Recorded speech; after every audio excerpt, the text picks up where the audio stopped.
ब्रेनटेक YouTube channel में आप लोग सबका स्वागत है। पिछला दिन जो एलपी स्टेज 2 पार्ट बी का इलेक्ट्रीशियन का पेपर का जो 40 क्वेश्चन डिस्कस किया था, उसी का जो 35 क्वेश्चन रह गया था, वही आज हम डिस्कस करेंगे। तो चलिए टाइम वेस्ट नहीं करके शुरू करते हैं, ठीक है। 41 देखिएगा। 41 क्या है? 41 है a circuit consists of 3 resistor 15 ohm, 10 ohm, 20 ohm. The 15 ohm resistor in series with the parallel combination of 10 ohm and 20 ohm. देखो तो क्या है, ये 15 ohm resistor parallel with 10 ohm और 20 ohm, parallel with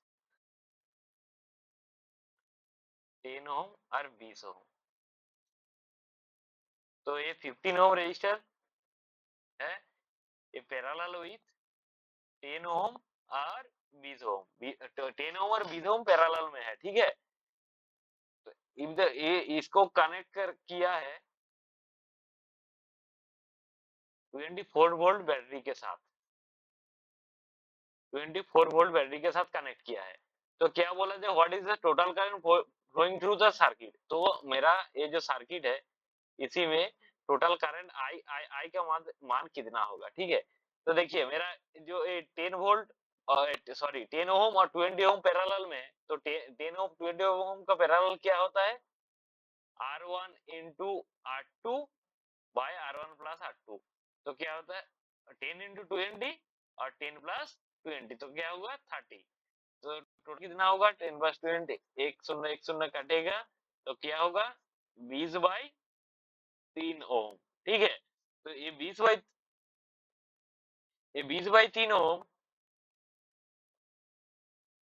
20 बाई 3 ओम के साथ तो अभी अभी सर्किट क्या बन गया, अभी सर्किट ये 15 ओम हो गया, उसके साथ सीरीज में हो गया 20 बाई 3, ठीक है।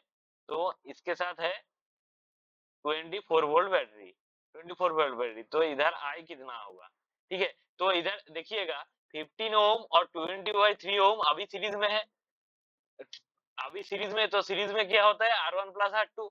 तो इधर R इक्विवेलेंट इजिकल टू क्या होगा 15 प्लस 20/3 इजिकल टू क्या होगा 3, तो 15 45 प्लस 3 हुआ था 20, तो टोटल कितना हो गया 65/3। अभी बोला बोला करंट कितना है, आर इक्विवेलेंट नहीं मांगा था, ठीक है, करंट नहीं। तो हमको क्या पता है V is equal to I R. तो I इजिकल टू क्या होगा V बाई आर, आर इधर R इजिकल टू क्या होगा R equivalent is equal to V कितना है 24 वोल्ट है, तो आर इक्विवेलेंट कितना निकला 65/3, 65/3। तो टोटल करंट कितना होगा 24 इंटू 3/65, तो कितना होगा 24 इंटू 3 इजिकल टू कितना है, इजिकल टू होगा 72 डिवाइड बाई 65। तो इसको कैलकुलेशन करके देखिएगा 1.10 एम्पियर करंट है। तो इसका आंसर क्या हो जाएगा, बी हो जाएगा। तो चलिए नेक्स्ट क्वेश्चन में, नेक्स्ट क्वेश्चन क्या बोला, permeability of ideal transformer core is equal to क्या होगा, परमिएबिलिटी आइडियल ट्रांसफार्मर में क्या होगा, आइडियल ट्रांसफार्मर में परमिएबिलिटी इनफाइनाइट होता है। ऐसे ऐसे ऐसे ही रखिए, परमिएबिलिटी मतलब परमिशन देना है, परमिशन देना मतलब क्या होता है, फ्लक्स को जाने का परमिशन देना होता है, ठीक है। तो हम क्या चाहते हैं, जो जो कोर में पूरा जो फ्लक्स इंड्यूस हो रहा है, वो पूरा फ्लक्स फ्लो होने का परमिशन हमको चाहिए। तो परमिशन होगा तो लीकेज कम होगा, लीकेज कम होगा तो एफिशिएंसी ज्यादा होगा, लॉस कम होगा। तो ज्यादा पूरा फ्लक्स को परमिशन देने के लिए क्या होगा, परमिएबिलिटी क्या होगा, परमिएबिलिटी इनफाइनाइट होगा। देन क्या होगा, देन 43 का क्वेश्चन है, 43 का क्वेश्चन क्या बोला, in three phase balance system if the load is purely resistive then line current क्या होगा। लाइन करंट देखो, रेजिस्टिव सर्किट में क्या होता है, रेजिस्टिव सर्किट में वोल्टेज और करंट सेम फेज में रहता है, तो एंगल कितना होता है, एंगल 0 डिग्री रहता है, ठीक है रेजिस्टिव सर्किट में। और इंडक्टिव सर्किट में क्या होता है, इंडक्टिव सर्किट में वोल्टेज वोल्टेज से करंट लैग करता है, ठीक है, ये लैग होता है, ये लैग 90 डिग्री लैग करता है। और कैपेसिटिव सर्किट में क्या होता है, वोल्टेज से करंट 90 डिग्री से लीड होता है, वोल्टेज होगा एक करंट होगा, ठीक है, ये लीडिंग है और ये लैगिंग है, ठीक है, ये इंडक्टिव, ये कैपेसिटिव और ये रेजिस्टिव। तो रेजिस्टिव सर्किट में क्या होगा, रेजिस्टिव सर्किट में वोल्टेज और करंट सेम फेज में रहता है, तो क्या होगा, आंसर क्या होगा, are related to the in phase with the line voltage, current क्या होगा, line current in phase with line voltage, ठीक है, आंसर डी। उसके बाद क्या बोला, देखो 44 का क्या बोला, प्लेट अर्थिंग, दो स्टेटमेंट दिया है, कौन सा सही कौन सा गलत वो बताना है, ठीक है। तो स्टेटमेंट 1 क्या दिया, plate earthing ensures a low resistance path for fault current to safely flow the earth. देखो रेजिस्टेंस का मतलब क्या होता है, रेजिस्टेंस का मतलब होता है, रेजिस्टेंस का काम क्या होता है, रेजिस्टेंस का काम होता है करंट को फ्लो होने का बाधा देना, ठीक है, बाधा देना, वो रेजिस्टेंस का काम होता है। अगर देखो अर्थिंग का किस लिए यूज होता है, अर्थिंग, अर्थिंग शॉर्ट सर्किट हो जाएगा तो शॉर्ट सर्किट में हाई करंट फ्लो होता है, ठीक है, तो हाई करंट फ्लो होगा तो अर्थिंग यूज होता है, वो करंट ग्राउंड कर देने से, ग्राउंड करने के लिए, ठीक है।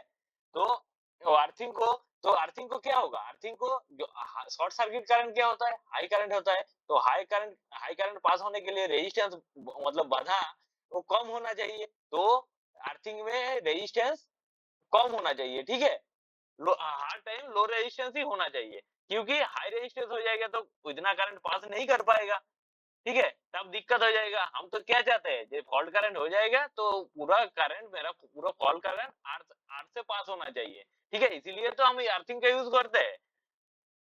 तो अर्थिंग हर टाइम लो रेजिस्टेंस होना चाहिए, ठीक है, तो ये बात कथन सही है। और दूसरा क्या बोला, the resistance of the earthing system is not affected by the soil type of moisture content. देखो ये गलत है, ये बिल्कुल गलत है, क्योंकि वो रेजिस्टेंस वो सॉइल से डिपेंड करता है, सॉइल का मॉइस्चर कंटेंट से ऊपर डिपेंड करता है, ठीक है, वो रेजिस्टेंस, ठीक है, इसीलिए तो नमक डालते हैं ना। तो क्या होगा, स्टेटमेंट 1 इज करेक्ट और statement 2 is incorrect, option A. Next देखिए 45 क्या बोला, if the current flowing through a conductor 5 ampere, current दिया हुआ है 5 एम्पियर और the resistance of the conductor, resistance दिया है 10 ओम, तो what will the voltage across the conductor, V is equal to क्या पता है हम लोग को, IR, तो I कितना है 5 into 10 इज इक्वल टू, तो वोल्टेज कितना होगा 50 वोल्ट। हाँ, इतना इजी क्वेश्चन और मिलेगा भी नहीं, ठीक है। तो चलिए 46 में क्या बोला, when a strong magnet is placed near a weak magnet. देखो ये एक स्ट्रांग मैग्नेट है, हम ए से डिनोट कर रहे हैं, और ए है वीक मैग्नेट है, ठीक है, ये डब्ल्यू से हम डिनोट कर रहे हैं, ठीक है, बोल रहे हैं नियरली रखने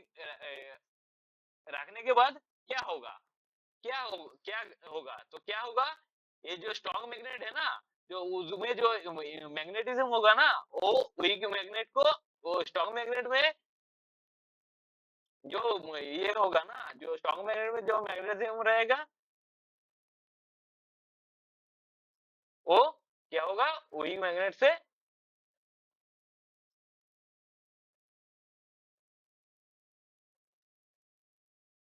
ये स्ट्रांग मैग्नेट और वीक मैग्नेट को मैग्नेटिज्म, वीक मैग्नेट में मैग्नेटिज्म इंड्यूस करेगा, ठीक है, आंसर क्या हो जाएगा, आंसर बी हो जाएगा, ठीक है।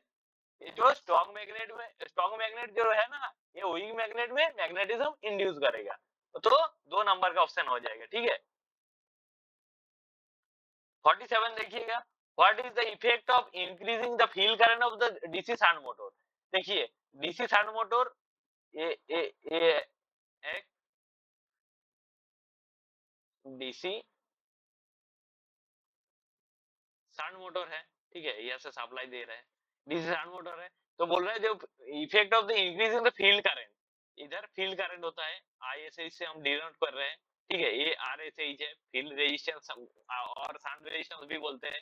तो क्या होगा, अगर इधर करंट ज्यादा होगा ना, इधर करंट ज्यादा होगा, इधर करंट ज्यादा आएगा, आईएसएच मतलब शंट रेजिस्टेंस और field resistance is equal to flux, इधर करंट ज्यादा आएगा तो फ्लक्स भी इंड्यूस ज्यादा होगा, ठीक है, तो एक करंट बढ़ेगा तो इधर फ्लक्स भी बढ़ेगा, ठीक है। और हम लोग क्या पता है, हम लोग को N is equal to EB by five, EB मतलब बैक ईएमएफ, ठीक है, और N vary one by five, मतलब क्या होगा, फाइव ज्यादा होगा मतलब फ्लक्स ज्यादा होगा, तो ये स्पीड घटेगा, ठीक है। तो आंसर क्या होगा, the motor speed decrease. 48 which of the following parts of the file, the part fitted to the tank for holding the file। देखो एक फाइल का, इसको इसको हम पूरा डिस्कस कर देते हैं, ठीक है। देखिए ये एक फाइल है, हम पकड़ लेते हैं, ये एक फाइल है, इतना अच्छा नहीं हो रहा है लेकिन फिर भी ठीक है। इसका ऊपर एक वुड का या प्लास्टिक का कवर चढ़ा रहता है, ठीक है।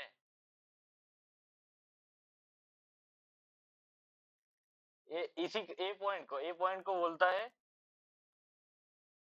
टिप और पॉइंट, ठीक है। इसी ऊपर वाला ये ऊपर वाला एरिया को बोलता है एज। ये वाला जो चौड़ा वाला पोर्शन रहता है इसको बोलता है फेस, ठीक है। और जो एक कर्व वाला पोर्शन रहता है इसको बोलता है सोल्जर,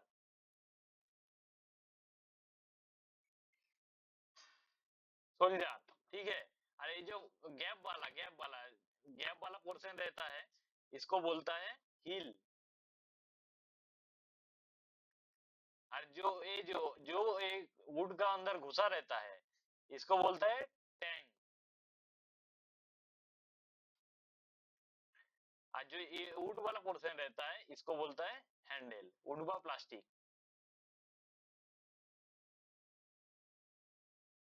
तो देखो एक एक फाइल का पूरा एरिया देखो, ये जो ए वाला पोर्शन रहता है इसको बोलता है टिप, ये ऊपर वाला पोर्शन रहता है इसको बोलता है एज, और इसी को बोलता है, ये वाला जो चौड़ा वाला पोर्शन रहता है इसको बोलता है फेस। और ये जो गैप वाला पोर्शन रहता है, ये जो मार्क किया है इसी का और हैंडल का बीच में जो गैप वाला पोर्शन रहता है देखिएगा, इसको बोलता है हील, ठीक है। आज ये कार्प वाला पोर्शन रहता है इसको बोलते हैं सोल्जर, ठीक है। और जो हैंडल का अंदर रहता है इसको बोलता है टैंक। और वो इसको बोलता है जो वुड और प्लास्टिक का होता है इसको बोलता है हैंडल, ठीक है। तो इसका क्या बोला, जो which of the following parts of a file is the part fitted to the tank for holding the file। जो fitted to the ये टैंक के ऊपर जो रहता है इसको क्या बोलता है, हैंडल, ठीक है। तो इसका आंसर क्या हो जाएगा, हैंडल। हम सब डिस्कस कर दिया, ठीक है, फाइल का। तो चलिए next 49 where the ceramic capacitor commonly used। देखिए सिरामिक कैपेसिटर जो होता है, सिरामिक कैपेसिटर सिरामिक कैपेसिटर जो होता है ये मोस्टली इलेक्ट्रॉनिक सर्किट में यूज होता है, ठीक है, इलेक्ट्रॉनिक सर्किट। एक एक क्या होता है, कैसे होता है, ये दो प्लेट रहता है, दो प्लेट का दो प्लेट का ये जो बीच में रहता है इधर सिरामिक रहता है, ठीक है, सिरामिक जो डाइइलेक्ट्रिक मटेरियल है, ठीक है, ये डाइइलेक्ट्रिक मटेरियल,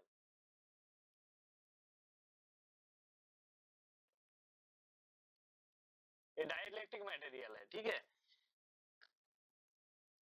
ये इसका सिरामिक कैपेसिटर का साइज बहुत छोटा होता है, स्मॉल साइज होता है, ठीक है, ये मोस्टली हाई फ्रीक्वेंसी एप्लीकेशन में यूज होता है, high frequency application.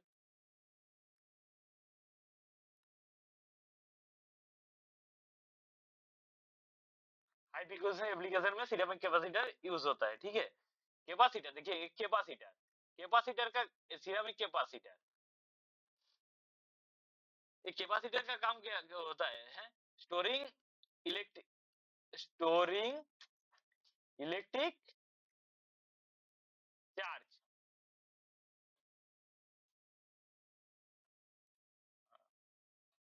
Storing electric charge. ठीक है, ये कैपेसिटर का काम होता है। तो एप्लीकेशन इसका, सिरेमिक कैपेसिटर के एप्लीकेशन क्या कहाँ पे होता है देखिएगा, एप्लीकेशन, एप्लीकेशन कहाँ कहाँ पे होता है सिरेमिक कैपेसिटर का? देखिएगा, TV circuit, TV circuit and other consumer electrical circuit, sorry, other electronic circuit, consumer electronic circuit. High frequency application में बोला अभी, oscillator, oscillator, filter, timer circuit, इसी में यूज होता है। ठीक है, तो क्या बोला, और एक बार बता देता हूँ, ceramic capacitor, ceramic capacitor mostly electronic circuit में यूज होता है, इसका साइज स्मॉल होता है, ये हाई फ्रीक्वेंसी एप्लीकेशन में मोस्टली यूज होता है। ठीक है, इसका क्या स्ट्रक्चर क्या होता है, दो प्लेट रहता है, दो प्लेट का अंदर जो बीच में जो डाइलेक्ट्रिक मटेरियल रहता है वो सिरेमिक का रहता है। ठीक है, और कैपेसिटर का काम क्या होता है, कैपेसिटर काम होता है स्टोरिंग इलेक्ट्रिक चार्ज। इसका एप्लीकेशन कहाँ कहाँ पे होता है, electric circuit, TV, sorry, TV circuit, mostly electronic circuit में इसका ज्यादातर यूज होता है। ठीक है, ऑसिलेटर, फिल्टर, टाइमर सर्किट में यूज होता है। तो इसका आंसर क्या हो जाएगा, टीवी सर्किट। ठीक है, तो चलिए 50, which of the following organization is responsible for enforcing workplace safety, safety regulation in India? देखिए, World Health Organization, World Health Organization ये तो होगा भी नहीं, food and drug, drug administration ये भी तो होगा नहीं। देखिए, ऑप्शन एलिमिनेट करके इसका आंसर भी हो जाएगा। एनवायरमेंटल प्रोटेक्शन ये भी तो होगा नहीं, तो बचा कौन रहेगा, ये वाला। ठीक है, directorate general general of factory advice service and labour industry. ठीक है, ये याद रखिए, ऑप्शन एलिमिनेट करके इसका आंसर हो गया, देखिएगा। उसके बाद क्या बोला, 51, a drawing instrument box is used to carry all dash instruments, क्या बोला? तो इसका तो बच्चों वाला क्वेश्चन हो गया है, ड्राइंग इंस्ट्रूमेंट ही होगा ड्राइंग बॉक्स में, ड्राइंग इंस्ट्रूमेंट बॉक्स में। तो 52 को देखिए क्या होगा, क्या बोला, what is the advantage for giving heat treatment to material? ठीक है, हीट ट्रीटमेंट, देखिए हीट ट्रीटमेंट प्रोसेस क्या होता है, जिसको immediate heat, immediate heat, immediate heat करना, और देन इमीडिएट,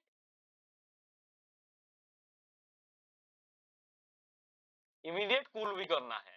ठीक है, कूल करना होता है। ठीक है, हीट ट्रीटमेंट प्रोसेस ऐसा होता है, इमीडिएट हीट करना और तुरंत कूल कर देना। ठीक है, तो हीट ट्रीटमेंट में क्या होता है, हीट ट्रीटमेंट में मटेरियल का हार्डनेस, जो हार्डनेस होता है वो इंक्रीज होता है। ठीक है, तो इसका क्या होगा, आंसर क्या होगा, एडवांटेज क्या होगा, to make surgical knives to sharp edge, है, जो नाइफ होता है, जो छुरी होता है, ठीक है, उसका जो शार्प एज है ना, उसको तैयार करने में इसका यूज होता है। ठीक है, तो आंसर क्या हो जाएगा, A. Next 53, what is the purpose of pins and clips to in engineering drawing? Engineering drawing में पिन्स और क्लिप का यूज क्यों होता है? ठीक है, और जो ड्राइंग शीट है ना, उसके साथ जो बोर्ड में चिपकते हैं ना, वो खिसक ना जाए इसीलिए। ठीक है, तो to fasten the drawing sheet on the drawing board firmly so that it does not shake, खिसक ना जाए। ठीक है, इसीलिए तो आंसर क्या हो जाएगा, ए। उसके बाद कोई मैथ घुस गया, sine theta is equal to 3/5। ठीक है, तो हम ए एक ट्रायंगल होगा, इसका ए एंगल थीटा होगा, तो ए क्या होता है परपेंडिकुलर, ए क्या होता है बेस, ए क्या होता है hypotenuse. Sine theta is equal to क्या होता है perpendicular divide by hypotenuse, A is equal to 3/5। ठीक है, तो हमको बेस क्या होगा, base is equal to root over of hypotenuse का होल स्क्वायर माइनस परपेंडिकुलर का होल स्क्वायर। तो ये क्या होगा रूट ओवर ऑफ 5 का स्क्वायर माइनस 3 का स्क्वायर इज इक्वल टू क्या होगा root over 25 minus 16 is equal to root over of sorry ये 9 होगा, तो ये क्या होगा 16 इज इक्वल टू 4। और भी तरीका है, ठीक है 3 4 5 ये पिथागोरस ट्रिपलेट है, ठीक है, तो बेस क्या निकल गया 4, तो इसका cos theta is equal to क्या है cos theta is equal to base upon hypotenuse, तो इस बेस कितना है 4, हाइपोटेनियस कितना है 5, तो इसका आंसर क्या हो जाएगा 4/5। Next question 55, what is the primary use of the unijunction transistor UJT के इलेक्ट्रॉनिक सर्किट में यूजेटी का प्राइमरी यूज किस लिए होता है, ठीक है, ये होगा triggering of SCR and triac circuit और सिलिकॉन कंट्रोल रेक्टिफायर को ट्रिगर करने में इसका यूज होता है यूजेटी का, ठीक है। तो उसके बाद देखो 56 का क्या, ये circular hole radius 3 centimetre is cut from a rectangular sheet, ये देखो ये एक रेक्टेंगुलर शीट है, ठीक है, इसका डायमेंशन दिया है 12 सेंटीमीटर, जो बड़ा होगा वही बड़ा लेंगे ना लेंथ वाला, और जो ब्रेथ वाला है वो तो छोटा होता है, तो 12 सेंटीमीटर रेक्टेंगुलर शीट। इसके इससे क्या बोला ये, ये 3 सेंटीमीटर रेडियस वाला एक सर्कुलर होल को काटने के बाद क्या होगा रिमेनिंग एरिया ये वाला पोर्शन, ये वाला जो रिमेनिंग बचा हुआ है, ये रेक्टेंगल से ये हम सर्कल को काटने के बाद ये जो बचा हुआ एरिया है इसका एरिया, जो बचा हुआ जगह है इसका एरिया कितना है, ठीक है। तो बचा देखिए हम पहले क्या करेंगे, हम रेक्टेंगुलर के एरिया से हम सर्कल का एरिया छोड़ देंगे, तो मेरा बचा हुआ एरिया रहेगा। तो रेक्टेंगुलर का एरिया क्या होता है, फॉर्मूला क्या होता है लेंथ इनटू ब्रेथ, तो लेंथ कितना है 12, ब्रेथ कितना है 10, तो कितना हो गया 120। मेरा सर्कल का एरिया का फॉर्मूला क्या है पाई आर स्क्वायर, तो पाई कितना है इधर 3.4 पकड़ने के लिए बोला 3.14 इंटू आर स्क्वायर कितना है, इसका रेडियस 3 है इंटू 3, एक गुना करने के बाद कितना मिलेगा, इसको गुना करने के बाद मिलेगा 28.26, तो बचा हुआ कितना रहेगा 120 से 28.26 माइनस कर देने से मिल जाएगा कितना होगा 91.74, ठीक है, ये सेंटीमीटर स्क्वायर एरिया बोला इसीलिए, तो आंसर क्या हो जाएगा डी। उसके बाद क्या बोला what happens if the gate current is removed while the triac conducting, triac triac circuit में ट्रायक कंडक्टिंग जब कंडक्ट हो गया उसके बाद गेट करंट को रिमूव कर देने से क्या होगा, देखो ये गेट करंट के रिमूव कर देने से जब तक ना होल्डिंग करंट तक आएगा तब तक ये ऑन रहेगा, the ट्रायक will be remain conducting until the current falls below the holding current, ठीक है, जब तक होल्डिंग करंट के नीचे नीचे तक नहीं आएगा तब तक ट्रायक ऑन रहेगा, ठीक है, तो होल्डिंग करंट क्या होल्डिंग करंट तक जब तक ना आएगा तब तक ट्रायक ऑन रहेगा, गेट करंट रिमूव कर देने से भी ये ऑफ नहीं होगा जब तक होल्डिंग करंट का नीचे तक नहीं आएगा, ठीक है। उसके बाद क्या बोला air cold inductor are most commonly used circuit operating है, देखो ये हाई फ्रीक्वेंसी में एयर कोल्ड इंडक्टर यूज होता है, तो हाई फ्रीक्वेंसी मेगाहर्ट्ज में, ठीक है, तो इसका आंसर क्या हो जाएगा high frequency from 1 megahertz to several megahertz, मतलब बहुत हाई फ्रीक्वेंसी में ये यूज होता है एयर कोल्ड इंडक्टर, ये याद रखिएगा। क्या बोला दो स्टेटमेंट में दिया है, देखो स्टेटमेंट में क्वेश्चन बहुत आया, तो ये इसको जरूर प्रैक्टिस करके जाइएगा। स्टेटमेंट 1 में क्या बोला is balance three phase system the power delivered to the load depends on the both the phase current and phase voltage, ये तो सही होगा क्योंकि बोला क्या balance three phase the power बोला पावर इज इक्वल टू क्या होता है V इंटू एक वोल्टेज और करंट दोनों को चाहिए तो दोनों को ऊपर डिपेंड करेगा तो ये तो सही हो जाएगा पावर इज इक्वल टू क्या होता है वी आई कॉस फाई तो दोनों के ऊपर डिपेंड करेगा तो ये सही हो जाएगा और दूसरा क्या बोला the line voltage of star connected system is always greater than the phase voltage by factor of a root three होगा ठीक है टाइपिंग मिस्टेक है ठीक है रूट थ्री टाइम्स देखो स्टार में क्या बोला स्टार में क्या बोला था और एक बार रिवीजन कर दे रहा हूँ ठीक है स्टार में line current is equal to phase current और line voltage is equal to root three into phase voltage तो क्या बोला इधर लाइन वोल्टेज और star current system is always greater than voltage by factorial तो सही बोला लाइन वोल्टेज तो ज्यादा है ग्रेटर है और रूट थ्री टाइम्स ज्यादा है तो ये भी सही हो जाएगा ये याद रखिएगा जरूर और डेल्टा में क्या होता है डेल्टा में line voltage is equal to phase voltage होता है और line current is equal to root three times of phase current होता है फेज करंट होता है ठीक है ये क्या याद रखिएगा दूसरा ऑटोमेटिक आ जाएगा ठीक है स्टार में ये याद रखिएगा line voltage is equal to root three times phase voltage तो ये रूट थ्री टाइम्स होगा तो ये सेम रहेगा और डेल्टा में क्या होगा उल्टा इसका ऑपोजिट होगा ठीक है इधर line voltage root three times हुआ था तो इधर line current root three times हुआ ठीक है और phase voltage line voltage same है ठीक है तो इसका आंसर क्या होगा both statement 1 and statement 2 are true ठीक है चलिए नेक्स्ट क्वेश्चन क्या होगा number what of the following types of pliers are used to shape loops in wires and to form curves in light material sheets round करने में loop में कौन सा प्लायर यूज होता है ये राउंड नोज प्लायर यूज होता है ठीक है फ्लैट नोज प्लायर किस लिए यूज होता है खींचने के लिए ये याद रखिएगा 61 when measuring of resistance a resistor using an ohm meter what does the reading of zero resistance indicate zero resistance कब होता है हैं? जब शॉर्ट सर्किट होता है तब जीरो रेजिस्टेंस होता है जब ओपन सर्किट होता है तब इनफाइनाइट रेजिस्टेंस होता है ठीक है ओपन सर्किट ये ओपन सर्किट है ओपन सर्किट में इनफाइनाइट रेजिस्टेंस होता है ठीक है इनफाइनाइट रेजिस्टेंस शॉर्ट सर्किट में जीरो रेजिस्टेंस ठीक है तो क्या बोला what is the reading of the zero resistance indicate जब जीरो रेजिस्टेंस इंडिकेट को होगा तब क्या होगा the resistor is short circuit क्योंकि इधर देखो बोला जब शॉर्ट सर्किट होगा तभी जीरो रेजिस्टेंस होगा ठीक है तो इधर जीरो रेजिस्टेंस के लिए बोला था तो क्या होगा रेजिस्टेंस इज शॉर्ट सर्किट जब ओपन सर्किट होगा तब इनफाइनाइट रेजिस्टेंस रहेगा ठीक है जरूर याद रखिएगा ये बात ठीक है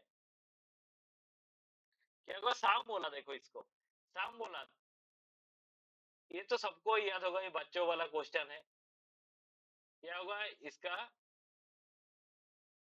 एलसीएम करेंगे तो क्या होगा 24 एलसीएम होगा 9 plus 12 2 24 10 is equal to 19 plus by 24 ये तो बच्चों वाला क्वेश्चन हो गया ठीक है 63 में क्या बोला देखो what is the main purpose to continuity testing of DC generator continuity continuity testing किस लिए होता है कंटिन्यूटी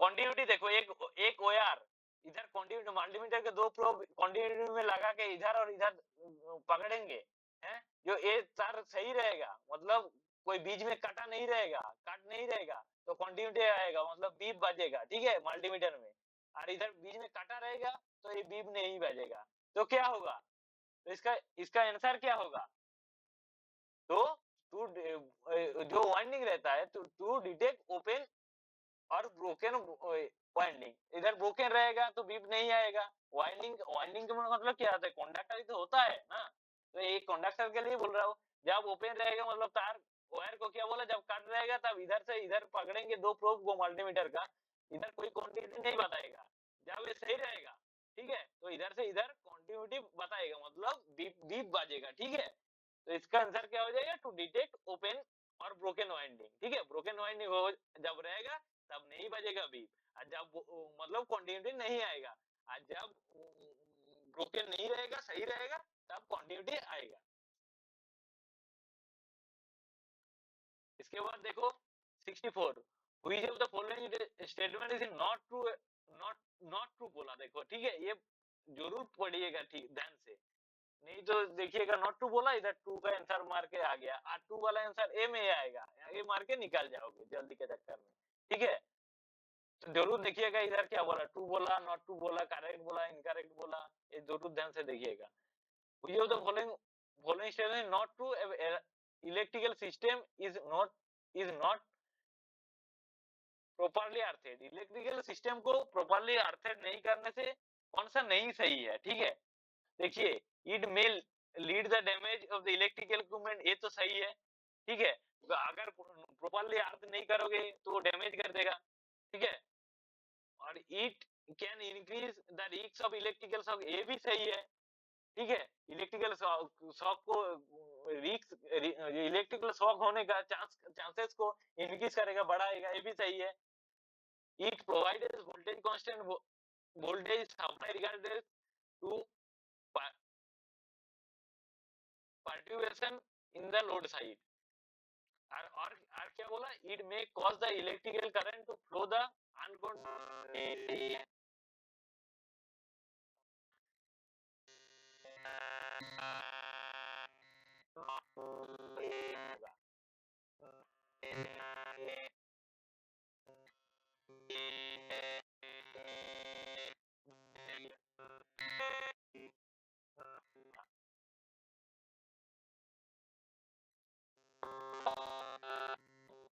इमरजेंसी इवोकेशन प्लान, देखो इमरजेंसी इवोकेशन प्लान, इसका क्या बोला, what is the purpose, purpose क्या है इमरजेंसी इवोकेशन का? To ensure orderly evacuation during emergency।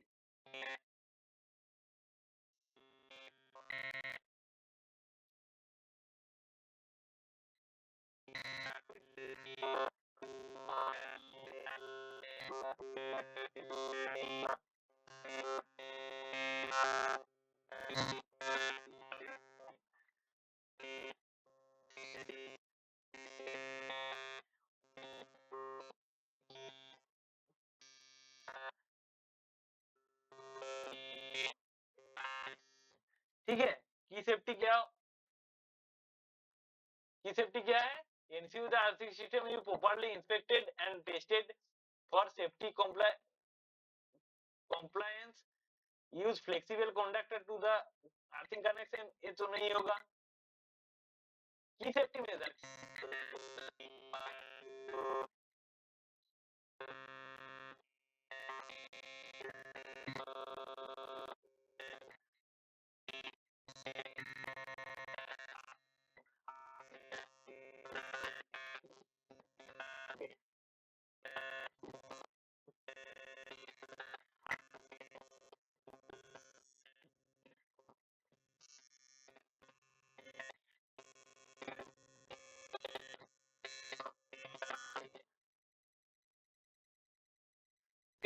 में क्या बोला, IEA 88 Indian electricity rule 88, rule number 88 provide, क्या प्रोवाइड करता है?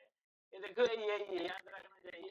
ठीक है, ये कोई ये करने का चीज नहीं है, समझाने का कोई चीज नहीं है, ये याद करना पड़ेगा। 88 रूल क्या,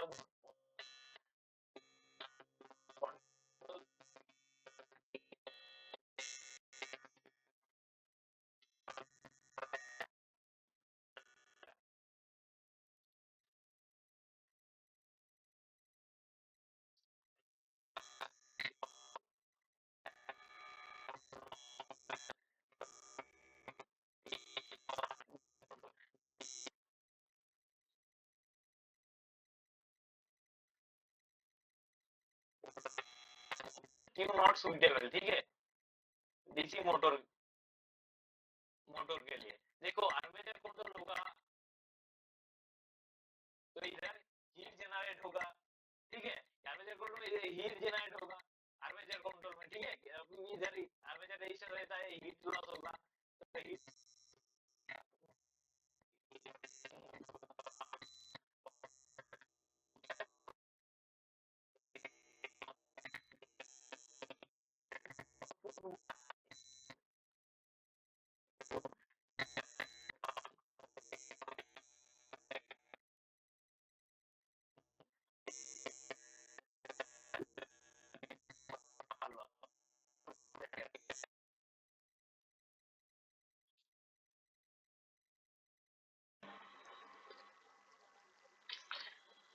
बोला देखो एफिशिएंसी इज इक्वल टू क्या होगा, आउटपुट बाय इनपुट, आउटपुट कम ही हो जाएगा तो एफिशिएंसी भी कम ही हो जाएगा। तो पावर पावर अगर पावर लॉस होगा तो लॉस होगा तो मेरा आउटपुट तो कम ही हो जाएगा ना, कम हो जाएगा तो मेरा एफिशिएंसी कम हो जाएगा। ठीक है, उसके बाद देखो 69, when using a multimeter to measure current which of the following is correct। ठीक है, देखो मल्टीमीटर से करंट नापने के टाइम कौन सा जो दिया है, स्टेटमेंट दिया है वो कौन सा सही होगा। The multimeter is connected directly to the power source, the multimeter is connected only the across of the resistive current, the multimeter is connected parallel with the road, the multimeter is connected. देखिएगा series में मेरा current same रहेगा, इधर जो current रहेगा इधर भी जो सेम करंट रहेगा, इधर भी सेम करंट रहेगा। ठीक है, और जो करंट फ्लो होगा सीरीज में मेरा करंट सेम रहता है। ठीक है, और पैरेलल सीरीज में वोल्टेज ड्रॉप होता है, करंट सेम रहता है। पैरेलल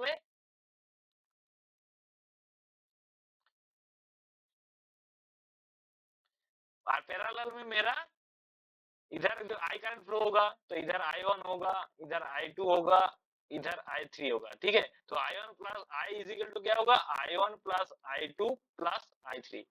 ठीक है, तो पैरेलल में मेरा करंट डिवाइड रहता है, लेकिन पैरेलल में इधर वोल्टेज V होगा तो इधर भी वोल्टेज V होगा। ठीक है, इधर भी वोल्टेज V होगा, इधर भी वोल्टेज। पैरेलल में मेरा वोल्टेज सेम रहता है, करंट डिवाइड होता है, और सीरीज में वोल्टेज ड्रॉप होता है, करंट सेम रहता है। ठीक है, तो पूरा करंट मेजर करने के लिए तो हमको क्या करेगा, द मल्टीमीटर क्या करेंगे हम, द मल्टीमीटर कनेक्टर को सीरीज में कनेक्ट करना पड़ेगा, क्योंकि सीरीज में मेरा करंट सेम होता है। हमको करंट नापने का मतलब क्या है, हमको पूरा करंट नापना है ना, तो सीरीज में तो करंट सेम रहता है तो हम सीरीज में लगाएंगे ना प्रोब को, मल्टीमीटर को सीरीज में कनेक्ट करेंगे ना। पैरेलल में क्योंकि पैरेलल में हम इधर कनेक्ट करेंगे तो मेरा I1 मिलेगा, I2 I3 थोड़ी ना मिलेगा, क्योंकि करंट डिवाइड हो जाता है।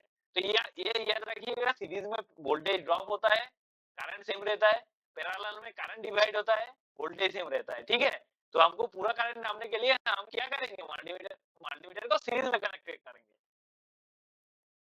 उसके बाद 70, देखिए what is the working principle of the DC generator, ये तो सबको याद होगा, Faraday law of electromagnetic induction.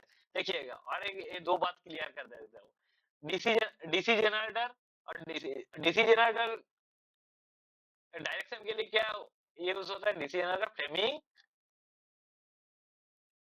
Right hand rule. ठीक है, डीसी जनरेटर के लिए फ्लेमिंग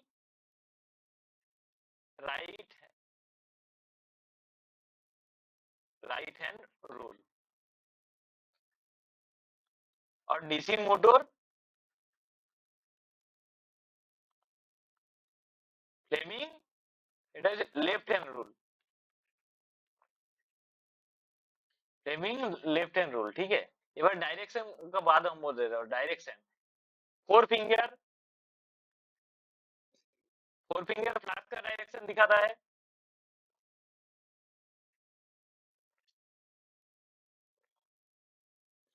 मिडिल फिंगर करंट, और थंब फोर्स या मोशन। ठीक है, देखिए working principle DC generator, Faraday law of electromagnetic induction, DC generator का जो डायरेक्शन ये करने के लिए फ्लेमिंग राइट हैंड रूल, और डीसी मोटर के लिए लेफ्ट हैंड रूल। ठीक है, ये याद रखिएगा, उल्टा सीधा मत कर देना। ठीक है, generator right hand rule, motor left hand rule. उसके बाद वो तीनों फिंगर को, four finger, middle finger, thumb को हम 90 डिग्री में पकड़ेंगे तो फोर फिंगर फ्लैश का डायरेक्शन देगा, मिडिल फिंगर करंट का डायरेक्शन देगा, थंब फोर्स या मोशन का डायरेक्शन देगा। ठीक है, यही याद रखिएगा।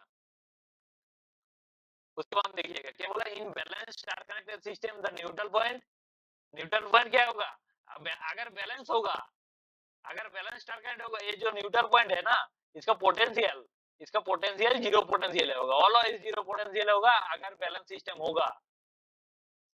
ठीक है। बैलेंस सिस्टम होगा तो स्टार का ये जो न्यूट्रल पॉइंट होता है ये 0 पोटेंशियल होगा। उसके बाद 72 where the KitKat type fuse commonly used। KitKat type fuse, KitKat type fuse को आर के नाम पे बुलाते हैं, वो रीवायरेबल फ्यूज। ठीक है, रीवायरेबल फ्यूज मतलब जिसका वायर को हम चेंज करते हैं। ठीक है, तो देखिएगा पोर्सिलिन बेस वाला जो डोमेस्टिक पर्पस में, मतलब घर में देखिएगा बड़ा बड़ा फ्यूज होता है। ठीक है, वो पोर्सिलिन वाला, पोर्सिलिन जो चीना मिट्टी का बोलता बोलता है। ठीक है, उसमें जो फ्यूज रहता है जो उसका अंदर जो वायर रहता है उसको हम चेंज कर सकते हैं। ठीक है, तो उसको हम बोलते हैं किटकैट फ्यूज और रियल फ्यूज। ठीक है, वो कहाँ यूज होता है, तो हमारा मेरा डोमेस्टिक एंड स्मॉल इंडस्ट्रियल जो इलेक्ट्रिक सर्किट है तो उसी में यूज होता है। ठीक है, तो उसके बाद क्या हो रहा है 73, ये 3 phase AC circuit connected star connected balance load 100 ohm if the phase voltage of each phase is 200 volt, then the current of the each phase। देखो रेजिस्टेंस इज इक्वल टू दिया है 100 ओम, वोल्टेज इच फेज का voltage दिया है, phase voltage each phase का voltage दिया है 200 volt. तो इसके बाद क्या बोला, करंट ऑफ इच फेज मतलब फेज करंट क्या होगा, phase voltage by resistance equal to क्या होगा 200 बाय 100 समान 2 एम्पियर। ये तो एकदम बच्चा का क्वेश्चन है, बच्चों वाली। उसका 74 देखो, which of the following factors does not affect the rating of the fuse। Rating of the कौन सा फैक्टर फ्यूज का रेटिंग के साथ कोई लेना देना नहीं है। द क्रॉस सेक्शनल एरिया इसका तो लेना देना है। The type of electric load ये तो ये भी है, the type, the ambient temperature ये भी है। The colour of fuse holder, कोई होल्डर का क्या कलर है क्या नहीं है इसके साथ फ्यूज का रेटिंग का क्या संबंध है, ये कोई संबंध नहीं है। ठीक है, तो इसका आंसर ये जाएगा। ठीक है, डज नॉट बोला। ठीक है, ये ध्यान से लिखिएगा। फ्यूज होल्डर का कलर क्या है क्या नहीं है, हरा है पीला है, इससे क्या मतलब है, इससे कोई मतलब है नहीं वो फ्यूज रेटिंग का।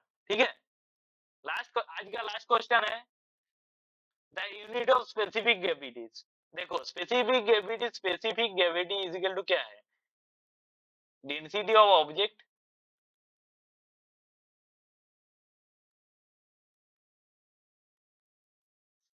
Divide by density of water. देखो दोनों डेंसिटी का जो इधर जो डेंसिटी का यूनिट होगा ऊपर, नीचे जो डेंसिटी का यूनिट होगा, दोनों तो कट जाएगा, तो यूनिट क्या होगा, नो यूनिट होगा। ठीक है, दोनों का डेंसिटी जो कोई ऑब्जेक्ट का डेंसिटी और कोई वाटर का डेंसिटी जो यूनिट होगा, तो ऊपर डेंसिटी का जो यूनिट होगा नीचे वाला डेंसिटी का यूनिट तो सेम ही होगा ना, तो कट जाएगा, तो कोई यूनिट नहीं रहेगा। तो इसका आंसर क्या होगा, ए। ठीक है, तो आज का 75 क्वेश्चन आज खत्म हो गया। ठीक है, तो अगर ये जो वीडियो को अच्छा लगे तो लाइक और सब्सक्राइब जरूर करके जाना। और कोई किसी का कोई क्वेश्चन में कोई दिक्कत रहेगा, समझने में कोई दिक्कत रहेगा तो वो जरूर कमेंट करके जाइएगा। ठीक है, ठीक है, तो मिलते हैं अगला वीडियो में, तब तक के लिए थैंक यू वेरी मच।